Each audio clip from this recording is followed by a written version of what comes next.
Welcome to We Can Be, the podcast of the Heinz Endowments, where we work to build an exemplary, sustainable region where everyone prospers and belongs. Welcome to We Can Be. I'm your host, Chris DeCardy. This season, we're expanding our format. After my conversation with today's guest, I'm going to bring in one of our experts from the Heinz Endowments to talk further about the conversation, its implications for our region, and beyond. Let's get into it. A recent Gallup poll found that 57% of Americans think the U.S. government is not doing enough to protect our environment. That's up from 50% just a year ago. Federal reports that deny climate science, proposals that would remove standards on carbon pollution from power plants, drastic funding environment-related funding cuts, and the halting of enforcement of pollution regulations on energy facilities by the Environmental Protection Agency are just a few of the changes taking a toll on our environment and our health. So it is timely that our guest today is Matt Mehalik. He's the executive director of the Breathe Collaborative and the Breathe Project. Founded with support from the Heinz Endowments in 2011 and now an independent organization, the Breathe Collaborative has set the national standard for community-centered, data-informed environmental groups. Breathe Collaborative's BreatheCam project, a 24/7 live video feed showing visual components of air quality in different Pittsburgh locations, and its Smell PGH app that encourages citizens to report their air quality experiences, are just two ways they have provided critical support to community groups working to reduce pollution from sources like industrial facilities and oil and gas operations. He holds a PhD in systems engineering and, as a professor teaching sustainability and environment policy at Heinz College at Carnegie Mellon University, Matt has helped guide a new generation of young people to environmental action. He is the co-author of Ethical and Environmental Challenges to Engineering and led the Breathe team as it was recognized with the Constellation Prize for Community Collaboration in 2020 and the Governor's Award for Environmental Excellence in 2021. He is smart, caring, and deeply dedicated to improving the air we breathe. Matt Mehalik, welcome to We Can Be. You've devoted your life to clean air in this region. You grew up in this region, so tell me about your experience growing up and when did you start zeroing in on air as a thing that was important in your life? I grew up on Avenue F in Forest Hills, which sits on a ridge where on one side of the hill was the U.S. Steel plants, and on the other are the Westinghouse plants in East Pittsburgh and Turtle Creek. There was constant shift change whistles, trains going all the time, banging, but also smells. A rotten egg smell, some of the worst smelling rotten eggs, and a metallic taste. Everyone was a machinist or a draftsperson or a contractor. And, my father, he worked to make burners for steel mills. He was an assembly person there. And his father and grandfather worked in the steel mill too. So, the steel industry and Westinghouse were everywhere. But I also grew up at a time when it was unraveling. People I played Little League with, their families were disrupted with layoffs. My high school teachers who, liked the fact that I was good at math and science encouraged me to get out, and I did. So I went to the University of Virginia to study aerospace engineering, to be an engineer. And, I graduated there and worked in the defense business for a couple of years. But a book came out in 2003 by the New York Times labor writer William Sarin. It was a book called Homestead. And I read this when I was, doing a work assignment in Philadelphia.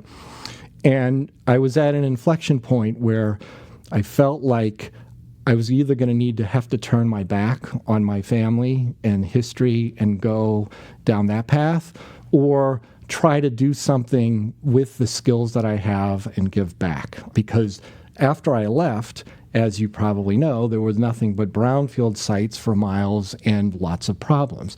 That's what motivated me. And so my graduate work was in studying how the environment can be used as a driver of innovation and how to build networks around that. I applied for a fellowship with the Coro Center for Civic Leadership here in Pittsburgh, and Heinz was a big supporter of that. And so from that point on, I was able to do work here in Pittsburgh. I got connected with Sustainable Pittsburgh, helped build the Sustainable Business Network. It's through that work that is where the air quality issue came up. And we tried to mobilize regional businesses to address it, just like the Allegheny Conference did in the 1940s. And so the Breathe Project had its inception there. Heinz launched that, and I was someone trying to contribute to that through my work at Sustainable Pittsburgh. And so in 2016, I joined as the director of the Breathe Project to convene the network of public health professionals, air quality scientists, advocates, community groups, and move the needle on air pollution. Well, that's fabulous. And that commitment to this region and wanting to give back to the region. One of the things that I hear quite a bit today is in that industrial era, the air quality was so bad that you couldn't see across the street or across the river on any given day. Street lights would come in at noon, that kind of story. And then it's followed up immediately with, and it has been fixed. It is so much better today. The air quality is terrific. You've lived it. What was the air quality like in your life growing up? That's a good question. When you're younger and that's everywhere, that is your environment, and you don't know anything different, that it doesn't register as unusual. But what I had as a kid frequently were headaches, really bad ones. And, at the time, people just say, well, you're just sensitive. And the other thing that was present was grandparents and great aunts and uncles getting diseases at young age. My one grandfather died when I was 7. He had his stomach removed, one lung removed. He had skin cancer. And, I remember him mostly as bedridden. He used to work at the sintering plant at the Edgar Thompson Works in Braddock. As a kid, that's just sort of what's there. It's not until I was older, moved away to somewhere else, and then come back, and you see there is something really different about this place. And then when you learn more about public health and then see the picture of how this plays out over time, there are serious issues still playing out today because of the consequences of what happened in the past. Yes, there's been a lot of progress. The river banks are not littered with abandoned steel mills, but a lot of that contamination is just below the surface. It leaches into our water supply. So we have water issues.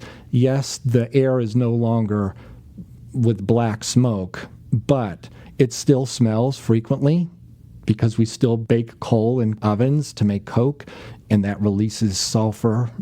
And the particle levels are still high compared to other places. We just crunched the data for 2024, and if you average all of Allegheny County and compare that to averages from other major metropolitan regions of all monitored regions, we're at the 31st percentile. Now, that's gotten better from when I started in 2016.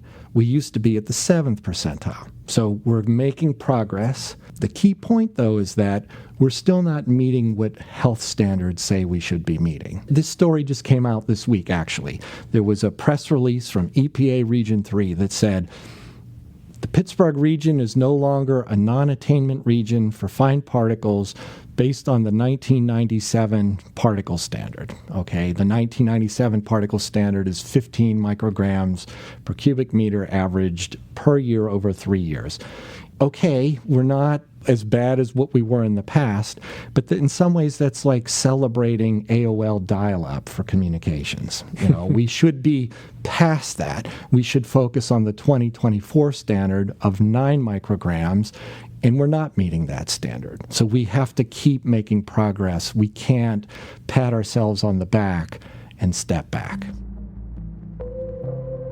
A new report from the American Lung Association says the air quality in this region is among the worst in the country once again. Cleaner advocates say there's no question heavy industry in our region still is a major contributor of this air quality problem. The Allegheny County Health Department is fining U.S. Steel $4.6 million for hundreds of uncontrolled push violations at its Clairton Coke plant. It was a code orange air quality alert, and that will continue through the afternoon. Over the next several hours, the air quality is not going going to be great. And we are monitoring breaking news, and it is happening in a number of areas. Neville Island, McKees Rocks, downtown Pittsburgh, really a variety of neighborhoods. Our newsroom is receiving dozens and dozens of phone calls about a strange smell in the air. Officials at the Neville Chemical Company say they did have an incident where a chemical was released.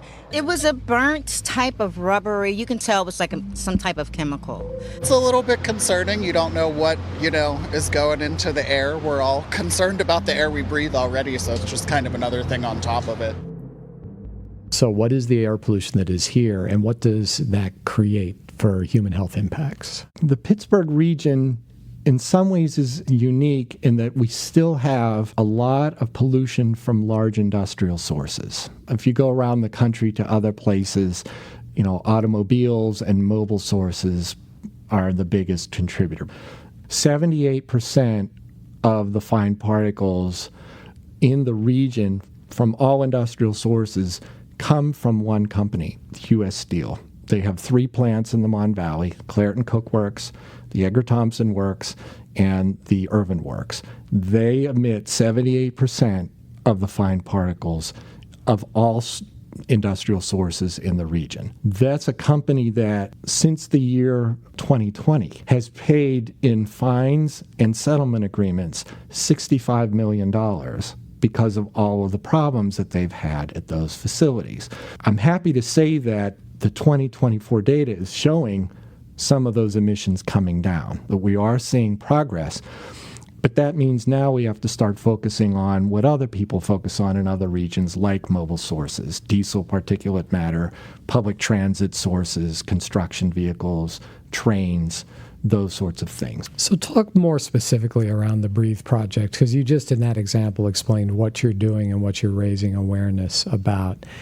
In this ongoing evolution in our region, when the Breathe Project came to be, what was the gap in knowledge and understanding you were trying to fill, and how do you fill it? I inherited a really good network that actually was started here within the Heinz Endowments. The Heinz Endowments elevated air quality and did a lot of survey work and commissioned some studies from the School of Public Health at University of Pittsburgh called the Pittsburgh Regional Environmental Threat Assessments on things like fine particles, hazardous air pollutants, and got a mapping of what the baseline looked like. And so it's from those really core public health, really well-researched studies that is the platform, the core base of what the Breathe Project is. And the network incorporates air quality scientists, some of the top ones in the country, public health researchers that do studies on asthma, on cancer impacts from air pollution. And those studies, they're all peer-reviewed, and that is one foundational pillar.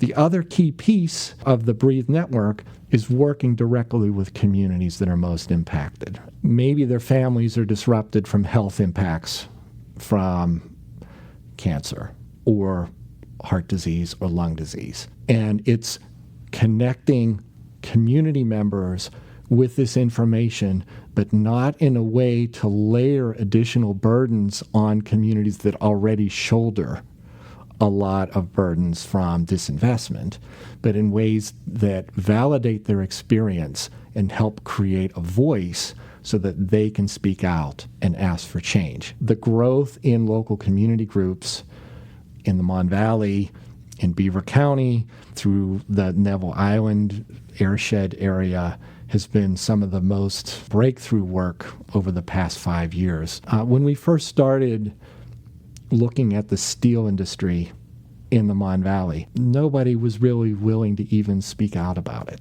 because of a culture of fear that existed for years in the Mon Valley against any type of organizing.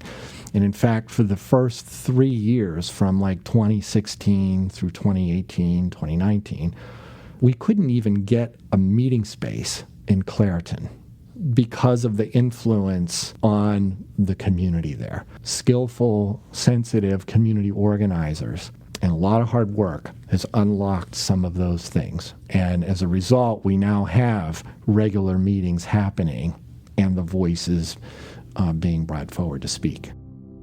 The point of this meeting is to hear from you on air quality in our county and the impact of the Shenango plant on the immediate vicinity in this area. My name is Nelson Craig. I'm a 30-year resident of Ben Avon, and Shenango Coke Works is the issue in our part of Allegheny County. Both my children have autism. They were both born when we lived here, and I worry that maybe if I had lived somewhere else, maybe they, wouldn't have autism, I don't know, or maybe it wouldn't be as bad. This is my inhaler.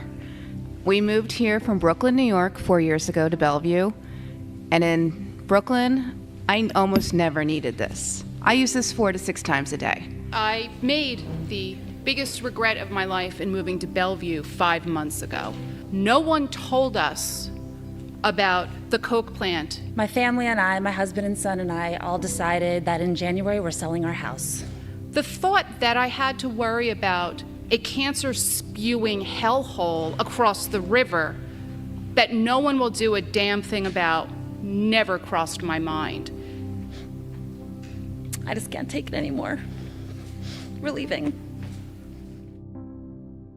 So you were bringing this fantastic intersection of science-based data and analysis, real-time data in many instances, with people in communities to be able to utilize that information to work together and to act for the change they want to see. Maybe give a specific example. If you look at the Shenango Coke Works, talk about what happened, the role you played, and the impact it's had immediately on people's lives. Community members, they need to have their own lived experience validated. They recognize they have headaches or health issues, but making sense out of that in a way that brought people together and back it up with data, that was the tricky part in the early days. So there were some key breakthroughs that were developed as part of the platform. And the Create Lab at Carnegie Mellon, they worked to create an app called Smell PGH. If somebody smells something bad in their community, they register how bad it is, describe it, and it gets geocoded. And then you can see the mapping of where those come from. And then they paired that up with what the regulatory monitors showed, and then wind direction.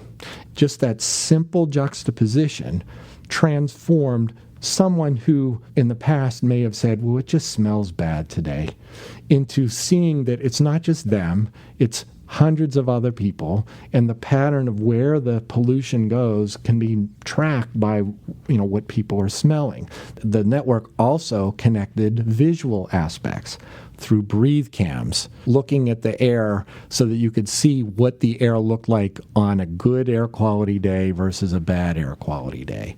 The Create Lab pointed them at facilities that were polluting, like the Shenango Coke Works, and so then you can capture emission events. So now you've got validated experience, you collect air quality data, you've got visual evidence, and people now actually working together, making sense out of this, telling their own stories, and showing up at regulators saying, hey, look at this, there's a real problem here. Around Shenango, they created their own organization called Allegheny County Cleaner Now, or ACAN, and they showed up at regulators. They did shareholder meetings at DTE Energy, that is the company that owned the Shenango Coke Works. And then when they presented all of this evidence to the Region 3 administrator, and they saw what was going on there, they took action. And as a result, that pressure, the company was then put in a position. They either have to fix it and invest in it or shut it down. Years of history leveled in seconds. Crews imploded a pair of smokestacks at a plant on Neville Island this morning. This was quite the sight. A company from Detroit bought the Shenango Coke Works in 2008. It finally closed the plant in 2016, ending more than 50 years of baking coal there. What was the immediate impact on the health in the community? Dramatic decreases immediately in emergency room visits, particle level exposure, exposures of benzene and other hazardous air pollutants, and all of this evidence so clearly connected to the closure of that plant. As a result, air quality immediately in the Neville Island area airshed got better, but it impacted and improved air quality for all of us in Allegheny County because pollution doesn't stay in one place. It's one of the seminal moments of community organizing, public health information, and regulatory impact to solve a community health problem. I'm just, in this conversation, going back to what you talked about being a kid growing up and going, well, this is just around me, and I've got these headaches, and I'm playing Little League, and I'm staring at this, and it is just the life that I have. Fast forward, and for a community today, they can organize with data and information to say, no, this actually isn't okay.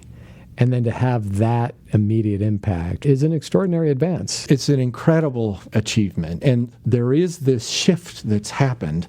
We haven't solved all of these issues yet, but the tools are all there, and the networks and the community members are now mobilized, assuming the will to continue doesn't get disrupted by roadblocks that are being set up at the federal level.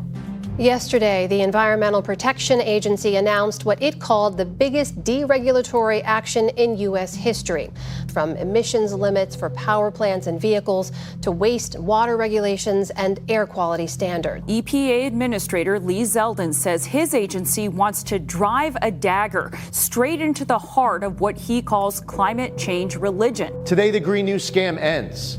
This is the most sweeping rollback of environmental rules in the nation's history. We're talking about going back to the 1970s era where these rules didn't even exist yet. It's very clear that these are enormous strikes against foundational climate law and science.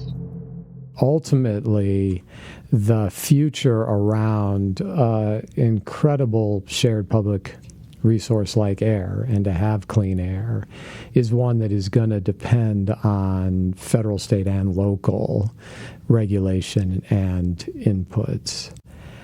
In this moment, what is happening in Washington, D.C., and can you be as specific as possible about the tangible things that you are concerned could put roadblocks and what that would look like? You know, it's pretty obvious. We have a captured agency now. There are people... What do you mean by that? What's captured agency mean to you? Captured agency means the people that are running it actually have interests of industry and polluters above people and public health.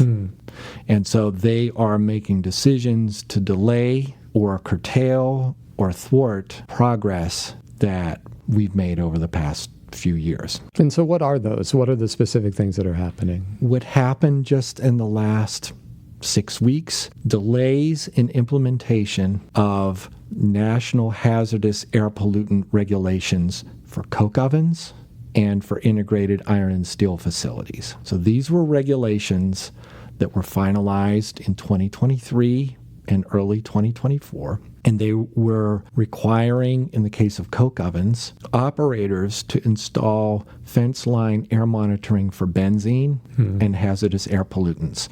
The EPA did something I've never seen before. They put up a web page that said, if you're a company impacted by this regulation, send us an email and include in it the following things, asking for a delay in the implementation of this rule. The EPA actually told industry to do this, and then they followed through with the delay of that rule. The impact from that is there are lots of heavy metals emitted by iron and steel facilities, things like manganese and magnesium and zinc and mercury. These things are neurotoxins. They're persistent chemicals. They get in soil, and degrade soil.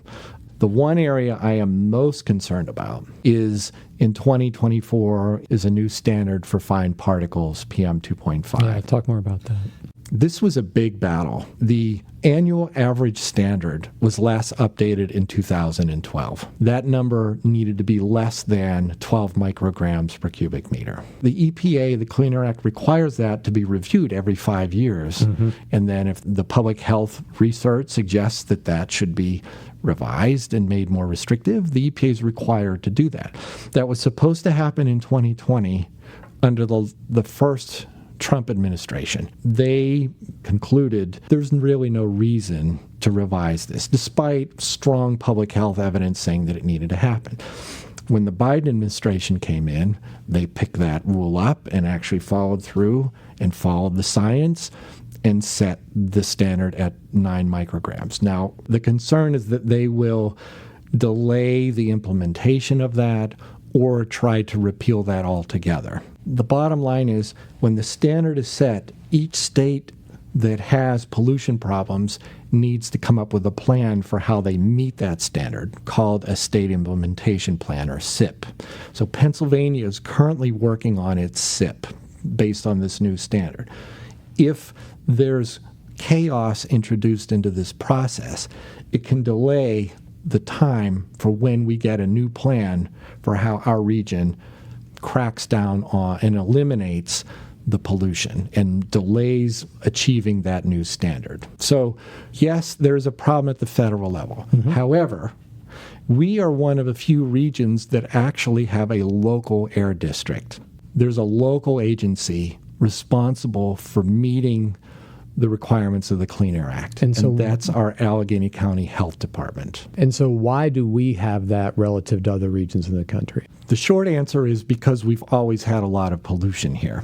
A longer answer is that not only that, but some of the early air quality science and research was done here in Allegheny County. And so when the Clean Air Act was passed, our region was granted this local air district status because the expertise in air monitoring and air control was actually better here in Allegheny County at the county level than at the national level. You know, the federal standards are meant to be a baseline or a floor. And so locally, we can do more, but the county has to have the wherewithal to withstand legal challenges that will come up just because people who don't want to be subjected to regulations will claim that something is not right if the local level is not aligned with the national level. And so we are really focused right now in bolstering our county board of health, our county health department, our county council, and county executive. So local government is incredibly important right now for protecting health from air pollution. Matt, as we look at what we can do here at the local level, and you said we have the potential to take what should be a floor and actually make it stronger, and that 0.8 level, what's bad about that exposure, and what do we get out of a higher threshold that helps our community? Fine particles are called PM 2.5 because the width of those particles is 2.5 microns or less. About 30 of those particles will fit across the width of a human hair. Those small-sized particles get into your body. Your body's defense system can't capture them. And they go right in through your lungs, through the lung sacs, and into your bloodstream where they accumulate. And those particles are carriers of other chemicals that come along with combusting fossil fuels. Coal is one of the worst. So those fine particles are like a delivery system for toxic chemicals to your body.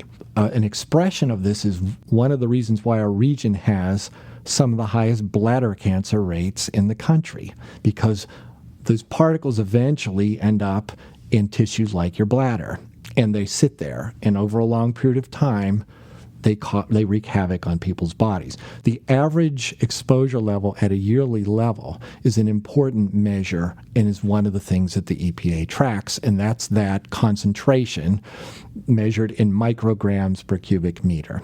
And the standard exposure level now in 2024 is 9 micrograms per cubic meter.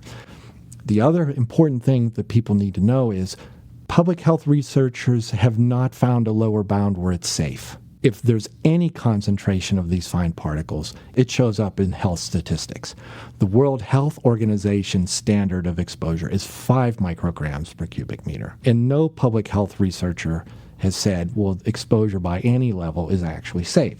A thread that runs through this would be we need to reduce overregulation because we need to have business and industry have the capacity to grow, to create more jobs and create more wealth. And this region should pay attention to its unique advantages because of the fossil fuel access and to utilize those regionally for the same purpose. So how do you address the "we need this for economic growth and for jobs" argument that is repeated at the macro level and at the very specific level again and again? I think we've been addressing this for 30 years, but our answers to those questions have always been, if you're going to invest large amounts of capital, what does it make sense to invest that in that creates jobs, but it will also not require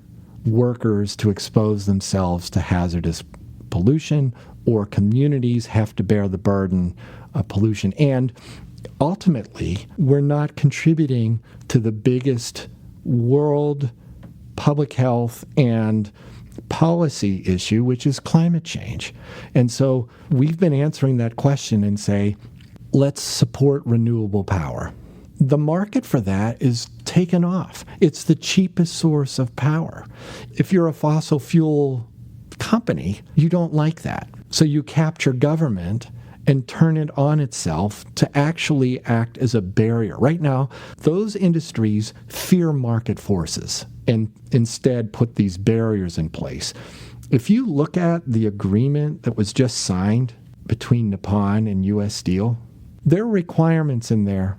First of all, something called a golden share that grants the President of the United States the authority to override corporate decision-making. That's more like what exists in the People's Republic of China. Furthermore, there are requirements for keeping plants open for 10 years, that they can't be closed, that personnel decisions can't be changed for 5 years. Why do we see these things?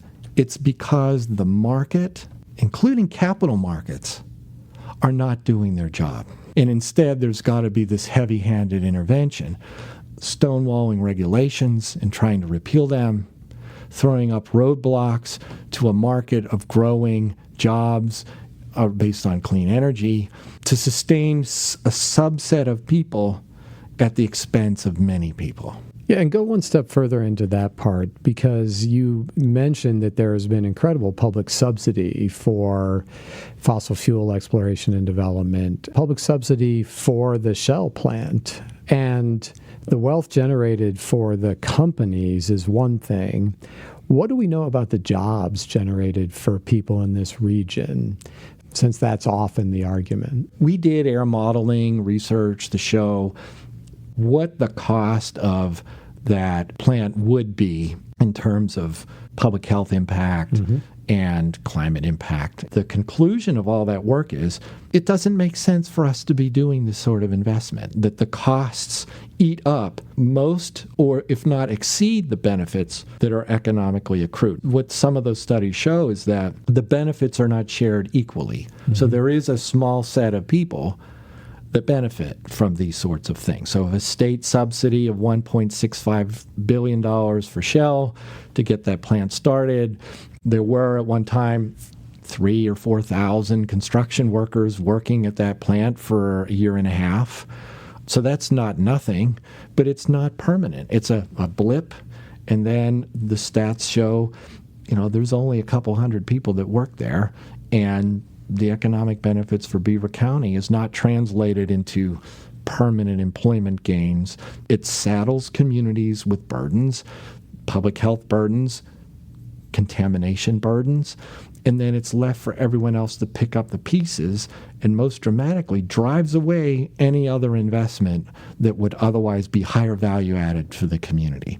And so we've been dealing with that for a long time. You would think we would learn the lesson, but it's what special interests in our state especially know how to do. Yeah. So your summary at this moment is one of grave concern from the federal level, grave concern about the delays and what that means for folks. but also that there are still very real opportunities at the local level because of decision-making authorities, very real opportunities to explore where we in this region actually do have the ingredients for an innovative future that works for everybody and can invest and lean into those in this moment in time while we're working to reinforce the work that you and Breathe have done so extraordinarily well, which is to, with data and with analysis and with a reliance on science and public health, bring people real-time information in their communities and their lives so they can organize to make a difference. And we're just so fortunate that you and Breathe and the network that you've built is here, because it's going to be all the more important in the future. Well, our core focus of the Heinz Endowments is to support the doers and leaders working for an exemplary, sustainable Pittsburgh and our region where everyone prospers and belongs. You beautifully laid out that pathway. We named this podcast We Can Be, and we like to end each episode by asking this question: what do you think we as a community, as a country, or as a world can be? I think if we can be in touch with each other's real needs, public health needs, education needs, family support needs, community investment needs, employment needs, and air quality is a big part of that because it touches all of those dimensions. And I think if we can be in dialogue about that, that we can be the best that we can be. That's what we Pittsburghers traditionally have been best at, is coming together and listening to one another and respecting one another. And I'm hoping that that's where we can go going forward, despite what's happening at the national level.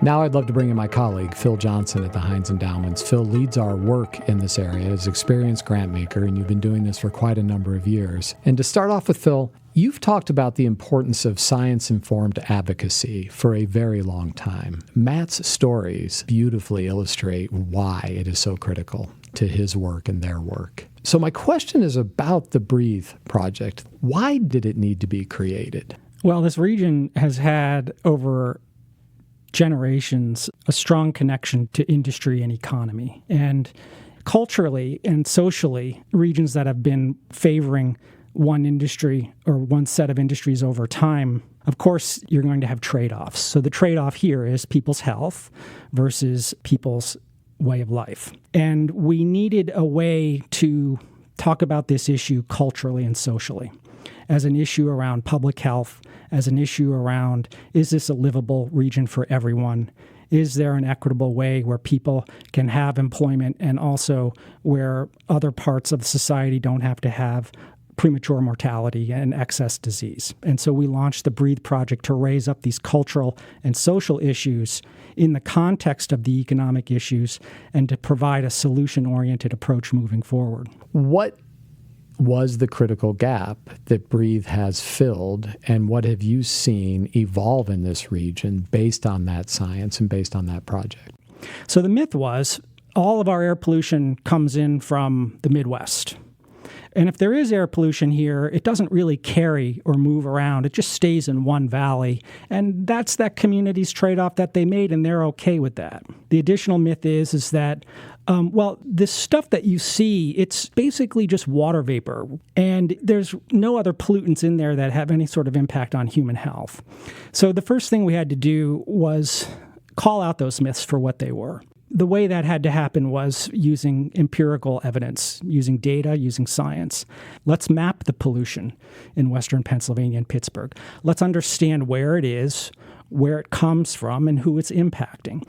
And once we were able to map out those scientific layers of understanding, we were able to then redefine what reality was, tear apart these myths by bringing in advocacy networks, communicators, educators, organizers.